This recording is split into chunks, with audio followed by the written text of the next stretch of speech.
اور کیا اہتمام کیا میرے مولا نے جاتے جاتے. سر تپا زہر آلود ہے میرے مولا کا جسم مطہر. اب سکت نہیں ہے جعفر صادق میں، اس کے باوجود عزیز و بعض روایتوں کے مطابق اپنے تمام رشتہ داروں کو جمع کیا میرے مولا نے، اور جمع کرنے کے بعد اس پیغام کو رہتی دنیا تک آنے والے پاکیزہ انسان تک پہنچا دیا. دیکھو جو نماز کو کم اہمیت جانے گا اسے ہماری شفاعت نصیب نہیں ہوگی. کیا ہے بتائیے میرے اور آپ کے عمل میں کس پر بھروسہ کیا ہوا ہے؟ جو اس پروردگار اور اس کی پاکیزہ حجتوں کے سہارے کے میرا اور آپ کا بھروسہ ہے کس شے پر؟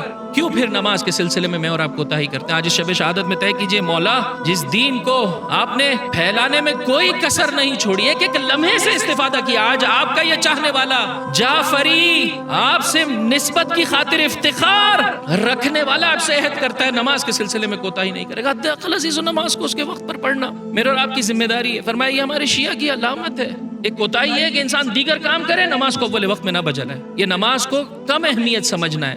دو انسان پوری نماز میں عزیز و غافل رہے. اس سلسلے میں سوچے وضو کرتے ہوئے انسان اپنی توجہ رب کی جانب رکھے، اذان و اقامت دے، اللہ اکبر کہے تو یہ سوچے کہ کس کی بارگاہ میں جا رہا ہے. اس کا ماننے والا ہے کہ جب احرام کے لیے لبیک کہہ رہا ہے تو زباں پر یہ الفاظ آ نہیں رہے، گلے میں آواز گھٹتی چلی جا رہی ہے، اور میرا مولا ڈر رہا ہے کہ کہیں ایسا نہ ہو میں کہوں لبیک اللہم لبیک اور جواب آئے لا لبیک ولا سعدیک.